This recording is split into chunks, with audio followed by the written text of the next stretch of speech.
O artigo 142 voltou ao centro do debate. É ele que muitos militares usam para justificar intervenções na política. Essa ideia nasce com a própria República, lá em 1891. A Constituição daquele ano deu poderes excepcionais às Forças Armadas.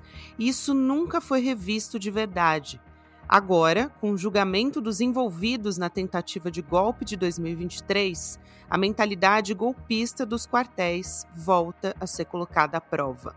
Militares de alta patente podem ser condenados e, pela primeira vez, podem perder o posto e a patente na justiça militar. Todos esses planos só tive conhecimento por intermédio da imprensa. O senhor alterou, escreveu, colocou no computador alguma minuta? Não. Enquanto isso, a investigação sobre a BIM paralela está revelando um novo tipo de espionagem clandestina. Um grupo que, segundo a Polícia Federal, foi criado para proteger os interesses de Bolsonaro. Nesse episódio, discutimos qual é o verdadeiro papel das Forças Armadas na democracia brasileira e por que essa cultura autoritária insiste em não acabar. O meu exército brasileiro não vai às ruas para agir contra o povo. Segunda-feira, 7 de julho de 2025.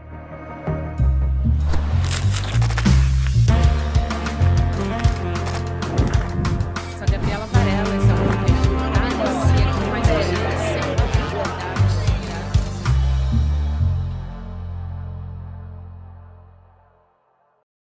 Olá, seja muito bem-vindo, seja muito bem-vinda. Eu sou a Gabriela Varela, está começando mais um videocast em detalhes e aqui sempre com um convidado, uma convidada, a gente analisa uma temática, uma notícia importante do momento.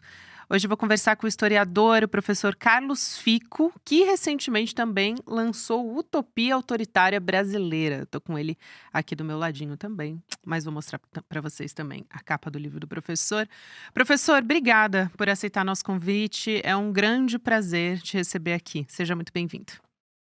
Prazer é meu, obrigado pelo convite. Eu já ouvi o senhor falar algumas vezes que é muito importante a gente estudar tentativas de golpe que fracassam, né? E aí a gente tem essa famosa interpretação do artigo 142, em que os militares acreditam, né, que dá o direito de intervir na política. E no seu livro também o senhor fala muito sobre isso. A gente ouviu, se a gente prestar muita atenção nesse julgamento do Supremo Tribunal Federal, militar de alta patente falando coisas absurdas, né? Quando estava falando no julgamento do golpe. Onde é que está a origem disso, né? Enfim, dos militares realmente acreditarem que eles têm esse direito. Em conversas também que foram divulgadas em relatório da Polícia Federal, a gente teve acesso a todo tipo de diálogo e dá para ter uma ideia de como é a mentalidade desses militares, né? Como é que a gente consegue mudar isso para evitar novos golpes? Ou tentativas fracassadas também? Bom, a origem disso está, como eu tento mostrar no livro, na primeira Constituição Republicana. A proclamação da República foi um golpe militar e, em decorrência, logo depois, a Constituição de 1891 deu poderes excessivos, atribuições excessivas aos militares, logo nos artigos iniciais, no artigo 14, um espaço nobre da Constituição, que atribuiu aos militares a garantia dos poderes constitucionais e a obediência apenas dentro dos limites da lei, ou seja, eles próprios é que julgariam se as ordens recebidas do poder civil seriam legais ou não. Então, a partir desse momento, e esse poderio decorreu não apenas do golpe militar que depois o imperador Pedro II, e que, portanto, deu aos militares essa proeminência logo no início da República, mas isso vinha se constituindo, é um processo relativamente complexo, que eu tento explicar da maneira mais simples possível no livro, desde o fim da Guerra do Paraguai, ainda no século XIX. Agora, você pergunta também como seria possível acabar com isso. Eu estou entre as pessoas que advogam a necessidade de mudança do artigo 142, O artigo 142 atual é exatamente o que corresponde ao velho artigo 14 lá da Constituição de 1891. E esse artigo atual continua atribuindo aos militares poderes excessivos, sobretudo esse de garantia dos poderes constitucionais, um mandamento constitucional que ninguém sabe o que significa, nem tem lei que regulamente isso, ao contrário, por exemplo, da garantia da lei da ordem, né? Todo mundo sabe o que é a garantia da lei da ordem, inclusive existe lei complementar que regulamenta esse trecho do artigo 142, mas o outro, a garantia dos poderes constitucionais, não, ninguém sabe o que é. E por mais que todo mundo que é democrata repita até extenuantemente que isso não é atribuição não é direito dos militares intervirem na política, não adianta a gente ficar repetindo isso, porque os militares, como você bem disse, até hoje ainda interpretam, pelo menos um bom número, né, de militares, ainda interpretam dessa maneira. Eu me lembro, sempre tenho citado, uma testemunha agora nesse julgamento arrolada pela defesa do general Braga Neto, e essa testemunha, quando foi depor, disse para o ministro Alexandre de Moraes que sim, ela achava que 142 dava isso. Então, é uma loucura que persiste até hoje. Justamente essa é uma assim, dos momentos que eu acho que são simbólicos, né, professor, de como essa mentalidade ela persiste, né? Eu ia justamente perguntar sobre essa necessidade de alterar o artigo 142 e também pergunto sobre a punição, né? Porque a gente não teve uma punição efetiva de militares golpistas no Brasil ao longo da nossa história. A gente teve anistia sendo concedida, inclusive a gente tem um movimento diferente hoje, mas é um movimento por parte da extrema-direita pedindo por anistia ao ex-presidente e aos seus apoiadores também. O indiciamento, por exemplo, de militares, nesse caso da BIM Paralela, o próprio julgamento no Supremo Tribunal Federal relacionado ao 8 de janeiro, principalmente a gente falando de militares de alta patente, né? Não só falando de peixes pequenos que estavam ali na Praça dos Três Poderes. O senhor acha que isso também poderia significar, não sei se uma ruptura, talvez seja uma palavra muito forte, mas nesse padrão histórico de impunidade para os golpistas?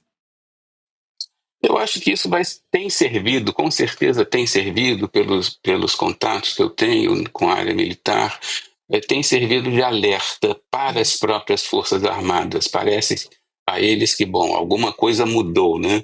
Dessa vez está havendo um julgamento durante um período democrático e segundo as regras da legislação, do Poder Judiciário e tudo mais. E existe também uma coisa que talvez seja mais importante do que o atual julgamento, que até eu tenho falado pouco, porque, enfim, ainda estamos talvez distante disso, mas muito provavelmente vai acontecer, que é, depois de haver o julgamento pelo Supremo Tribunal Federal desses oficiais, desses militares, né, o que acontece? Se eles forem condenados a penas superiores a 2 anos nessa ação do que está correndo agora, muito provavelmente haverá uma ação na Justiça Militar, né, para verificar não a questão do golpe, não a questão da BIM paralela, mas para verificar uma outra coisa que é das mais importantes para os militares, que é o julgamento sobre a indignidade para o posto e a patente. Esses militares eventualmente condenados agora poderão, muito provavelmente serão, submetidos a esse julgamento já no âmbito da justiça militar, do que poderá resultar esse tipo de condenação, uma espécie de tribunal de honra, porque eles então seriam considerados indignos para o posto e a patente, perdendo, portanto, o posto e a patente. Isso seria muito inédito e certamente com um impacto ainda maior no contexto das Forças Armadas, né? esse julgamento pela Justiça Militar poderia até se iniciar antes de terminar o julgamento pelo Supremo Tribunal Federal, mas, pelo que eu tenho ouvido, isso acontecerá posteriormente. Estão aguardando o julgamento civil. E só para concluir esse aspecto, que é muito importante, é o que eu acho que pouca gente tem se lembrado de mencionar, isso tem um impacto na questão dessa demanda pela anistia, né?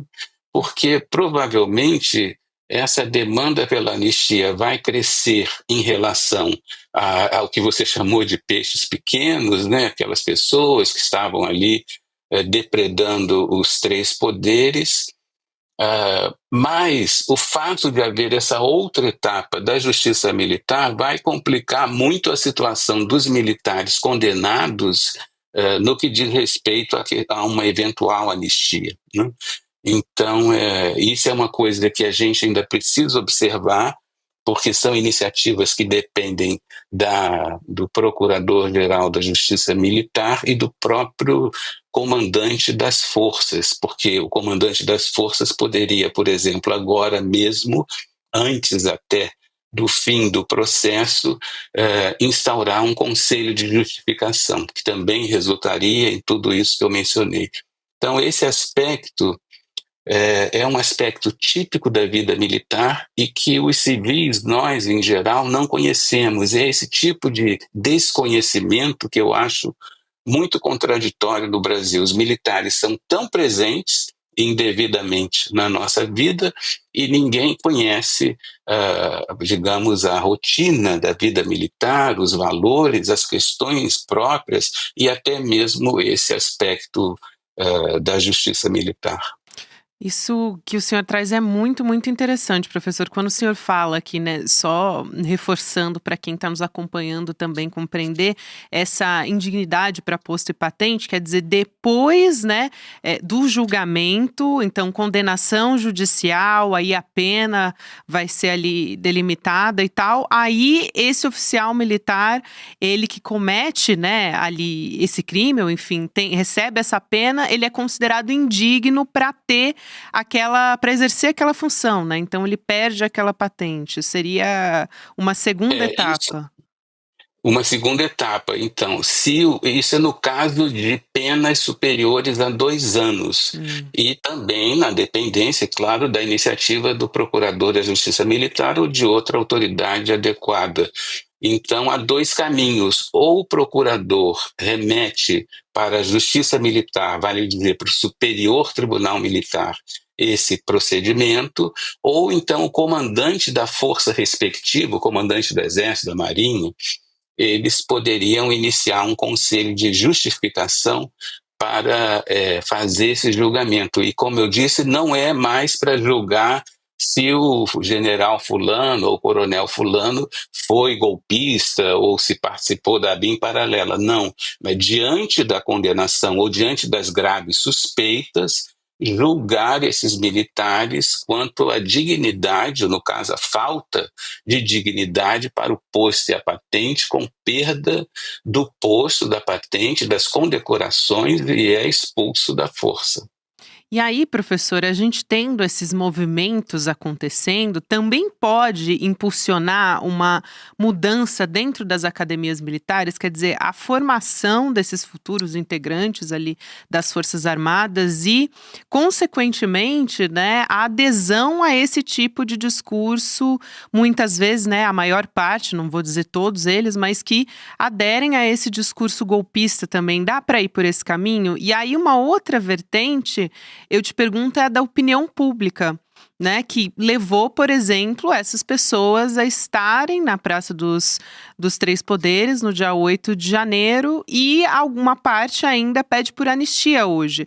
Tá certo que até se a gente olhar para essa manifestação mais recente, pedindo por anistia e pró-Bolsonaro, a gente teve, de acordo com a contagem da USP, um número menor. Ali no seu auge, pouco mais de 12 mil pessoas que estavam presentes nesse ato, né? Então, deu uma certa enxugadinha enxugado em comparação às anteriores, mas o quanto isso também impacta na opinião pública e no apoio dessas pessoas a esse tipo de discurso. São dois caminhos diferentes, eu acho que eu te pergunto aqui. Se eu não me engano, em relação à primeira questão, A formação. sobre a formação. Muitos colegas dizem isso, né, que seria necessário mudar a formação, os currículos das escolas de formação de oficiais para que eles se tornassem democráticos em termos gerais, né? Isso que se quer dizer. Eu não acho que seja essa a questão, né?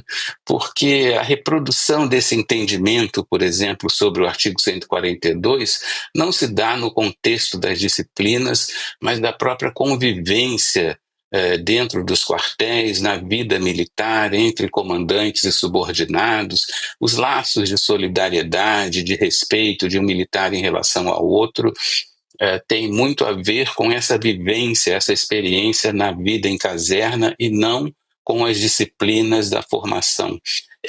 Aliás, elas deveriam mesmo ser modificadas, mas por outros motivos até para qualificação mesmo dos nossos militares, que frequentemente se mostram muito despreparados, como a gente viu durante o governo Bolsonaro. O exemplo mais caricato é daquele ministro da Saúde, o general Pazuello, que era totalmente despreparado para qualquer coisa. Então, eu apostaria na necessidade de mudar os currículos para melhor preparar, mais bem preparar os militares, e não na esperança de que isso resolvesse o problema do intervencionismo militar, que eu acho que depende essencialmente de uma iniciativa da sociedade como um todo, mudando a passagem que eu já me referi do artigo 142. Agora, é claro que a formação militar não deveria ser uma coisa decidida exclusivamente com autonomia pelas Forças Armadas, como é hoje, né? Existem no Brasil 4 sistemas de ensino. O nosso civil, o do Exército, da Marinha e da Aeronáutica, eles têm autonomia total para decidir o que fazer, como ensinar. Total, talvez seja um pouco de excesso, mas tem grande autonomia. Então, isso deveria ser mudado, assim como muitas disciplinas e conteúdos curriculares. Mas, realmente, o que eu acho essencial seria a iniciativa da sociedade e do Congresso Nacional, coisa em relação à qual eu sou muito pessimista, porque o Congresso é extremamente conservador, tendendo à direita, e esse tipo de perfil político, em geral, não gosta muito de fazer essa modificação, né? Antes até de reforçar sobre esse outro lado, que seria o lado da sociedade, me lembrei, né, de uma medida provisória que foi de 2024, do final de dezembro, né, do próprio governo Lula, portanto, que poderia provocar ali algum tipo de mudança na influência militar em funções administrativas. Então, me chamou a atenção, por exemplo, professor, na criação de uma nova carreira civil para substituir gradualmente os militares em algumas áreas, por exemplo, Ministério da Defesa, Gabinete de Segurança Institucional, enfim, um caminho para os civis assumirem também funções que são hoje desempenhadas por militares, né? Eu queria também te ouvir, talvez, sobre essa ocupação desses cargos e como isso poderia, de repente, ser um caminho ou não na sua avaliação. Seria um caminho, sim, um passo modesto, né? Que, aliás, surpreende que não seja já assim, né? Mas é um passo sempre útil, né? O Ministério da Defesa foi criado justamente com essa perspectiva, né? E o governo Michel Temer foi que desvirtuou a sucessão de ministros civis nomeando militar. Portanto, essa questão de governos conservadores se apoiarem em militares, ela é antiga e nem começou com o Bolsonaro, né? Começou com o Temer, e depois, no governo Bolsonaro, toda a militarização dessas estruturas, e mais do que isso, aquela ocupação de milhares de cargos, né, por militares, cargos tipicamente civis ocupados por militares, para que o governante pudesse obter o apoio desse setor, né? Então, isso ainda nem se conseguiu voltar à situação anterior ao governo Bolsonaro, né? Então, todas essas iniciativas são as que frutificarem, serão bem-vindas, né? Mas cada vez mais eu sou pessimista em relação a mudanças nesse momento. Em relação à opinião pública, aí a coisa é bem complicada, né? Porque eu não tenho dados no momento sobre o que a opinião pública acha a respeito de anistia, nos termos que eu estava te mencionando, porque eu acredito que haverá um crescimento da demanda por anistia das pessoas, digamos, comuns, que participaram daqueles episódios do 8 de janeiro. Acho que isso virá porque, enfim, há toda uma tradição de passar a mão, é possível que haja isso, né? Eu vejo isso com mais possibilidade. A anistia ou indulto do ex-presidente depende de outras circunstâncias, não necessariamente de um clamor por essas pessoas comuns, e vai se construir a narrativa, né, de que eles eram pessoas que se enganaram, ou velhinhos, ou não sei o que do batom. Tudo isso está num conjunto. O outro aspecto é o do ex-presidente Bolsonaro, que tem tudo a ver com a próxima eleição para presidente, né, porque ele quer o compromisso de indulto de um eventual presidente que ele apoie.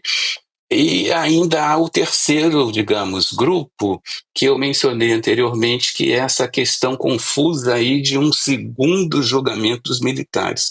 É claro que se no processo, no momento que decorre da condenação na justiça comum até o início de um processo, eventualmente, na justiça militar, se esse período, esse momento for muito rápido, talvez dificulte, crie especificidades para uma discussão eventual de anistia ou demanda por anistia, né? Então você vê que são questões, claro que estão interligadas, mas que têm as suas peculiaridades. Sem dúvida alguma, professor. Também, para a gente fechar, eu te pergunto sobre qual é o caminho, talvez, para que essa utopia autoritária, que dá nome ao seu livro, né, professor, seja superada nesse contexto brasileiro, porque o Ocidente tem um histórico, né, de intervenção militar, mas no Brasil isso é mais grave?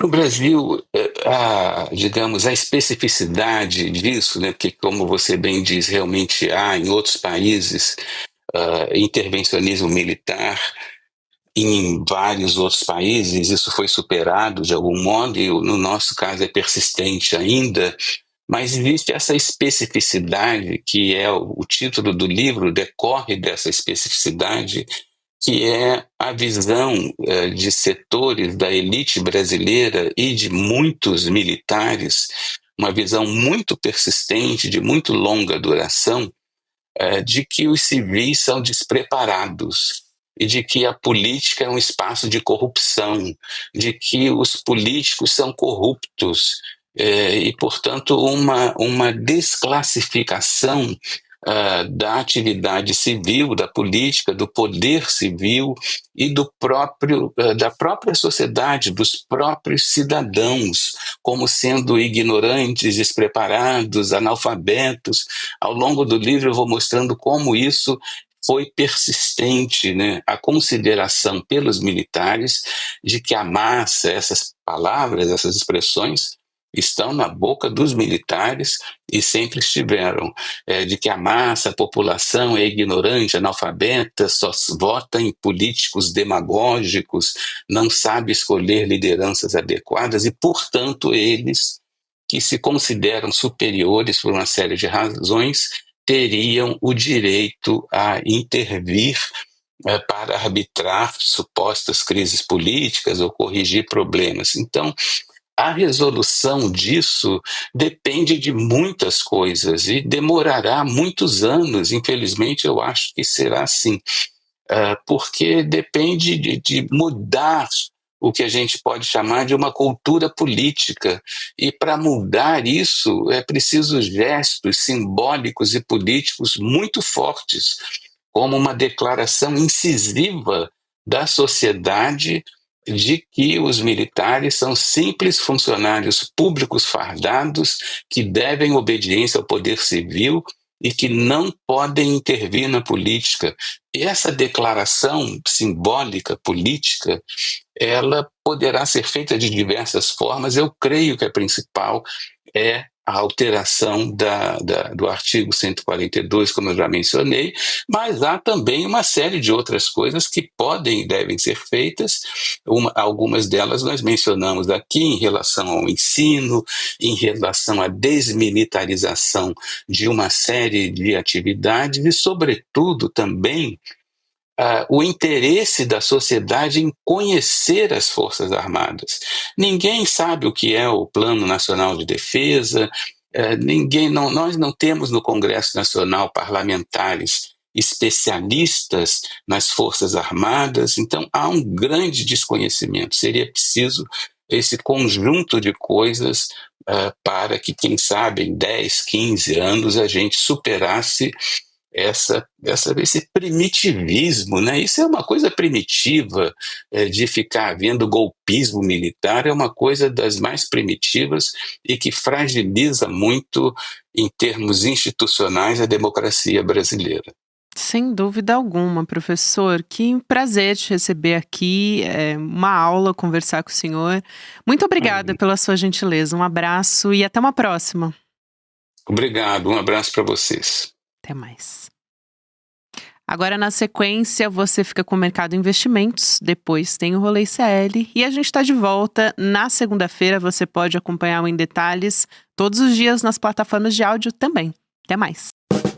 E aí, Chico, vamos microfonar, amigo? Velho, agora. Rapaz, que estampa é essa, rapaz? Gostou? Comprei na loja do ICL. Pô, entra agorinha. Vista a coragem. Leve a luta com você. Camisetas da comunidade mais corajosa do Brasil. Acesse souicl.com.br e garanta já a sua.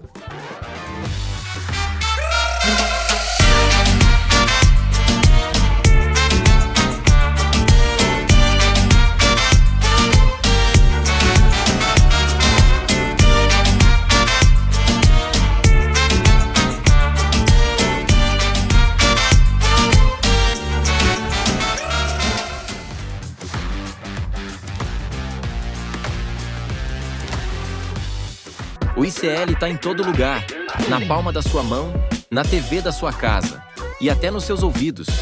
Para ir além da manchete e mergulhar com apuração e contexto de verdade, acesse iclnoticias.com.br. Siga o ICL, compartilha e vem com a gente. Informação para quem pensa.